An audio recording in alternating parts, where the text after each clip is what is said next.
दत्तात्रेय भगवान ने जो 24 गुरुओं से शिक्षा ली थी, भगवान कृष्ण ने उन 24 गुरुओं की कथा उद्धव जी को सुनाई और कहा, उद्धव सन्यासी हो जा। जो शरीर से मरता है उसे मुर्दा कहते हैं, और जो सन्यास लेकर वृत्तियों से मर जाता है उस विरक्त महापुरुष को वैरागी कहते हैं। जाओ, गच्छ उद्धव मया पृष्ठ बद्रिक्षा ममाश्रम तत्र मत पाद तीर्थोदय स्नान स्पर्शन शुचि। अब तुम बद्रीनाथ में, वहां मैं भी तुम्हें मिलूंगा, तुम अलकनंदा के किनारे वहां जाओ। उद्धव जी का मन तो नहीं हो रहा है। तब भगवान कृष्ण ने उद्धव जी को भागवत की पोथी दी। इसमें मैं बैठा हूं, ये मैं ही हूं, इसे सिर पर रखो और जाओ। तुम नहीं जानते उद्धव, इस संसार में मेरा होना शरीर से नहीं होता, ना मैं कहीं आता हूं ना कहीं जाता हूं। उद्धव, मैं भक्तों के प्रेम में रहता हूं। मुझे कोई भाषा नहीं आती, कोई भाषा नहीं आती मुझे केवल और केवल भक्त के आंसुओं की भाषा समझ में आती है। उसी भाषा को समझता हूं उद्धव में। जाओ, अब जाओ भी। एक जरा नाम का बहेलिया था।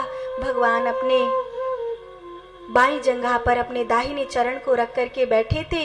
दूर से भगवान के पैर का तलवा दिख रहा है। दुर्वासा मुनि ने एक बार भगवान श्री कृष्ण से खीर बनवाई और उसमें हाथ पांव घोल कर कह दिया, इससे स्नान कर लो, एक भी अंग ना बचे। भगवान कृष्ण ने उस खीर को अपने ऊपर उड़ेल लिया, बिना ये पूछे कि ये क्यों करवा रहे हो। केवल पांव के तलवे रह गए थे। दुर्वासा मुनि ने कहा, कृष्ण, मैंने आज तुम्हें वज्र का बना दिया, केवल ये पांव के तलवे कच्चे रह गए, तुमने यहाँ खीर क्यों नहीं लगाई।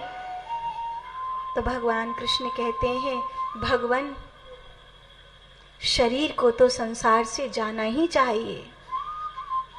जरा नाम के बहेलिये ने भगवान के पैर के तलवे पर प्रहार किया। मां भर्जरयिता तमुतिष्ठ कामे सकृतो हि मे या हि त्वां तदनुज्ञाता स्वर्ग सुकृति नाम पदम। बहुत रोया इसने, कहा, प्रभु मुझसे भूल हो गई। भगवान कहते हैं, जाओ, यहां से चली जाओ। और भगवान ने अपने हृदय को नील माधव के रूप में दिया। भीलों को उसकी पूजा का अधिकार मिला। अर्जुन ने, दारुक ने आकर भगवान से आंखों में आंसू भर करके कहा, हमें भी अपने साथ ले चलिए, द्वारिका समुद्र में डूबने को है, जाओ, जो भी बचे उन्हें बचाओ। अर्जुन कृष्ण पत्नियों की रक्षा करने लगे, पर वहां म्लेच्छों ने घेर लिया चारों ओर।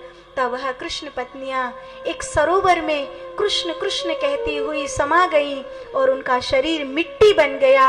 और आज भी द्वारिका के पास उस सरोवर को, जिसमें गोपियों का शरीर, जिसमें कृष्ण पत्नियों का शरीर मिट्टी बना था, उस मिट्टी को गोपी चंदन के नाम से जाना जाता है। आज भी उसकी मिट्टी गोपी चंदन है। चमत्कार है वहां।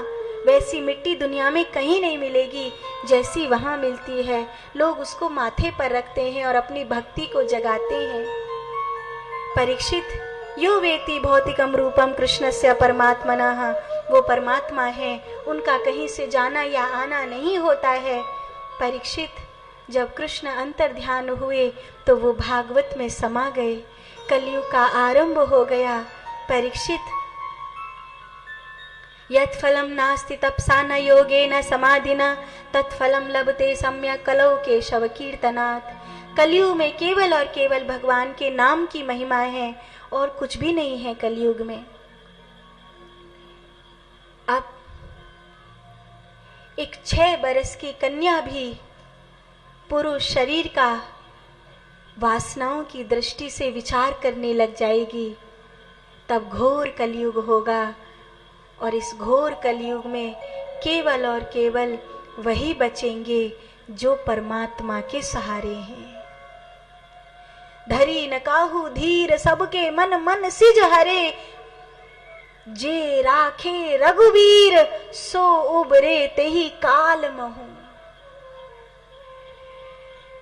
कलयुग केवल नाम आधारा, सुमिर सुमिर नर उतरहि पारा।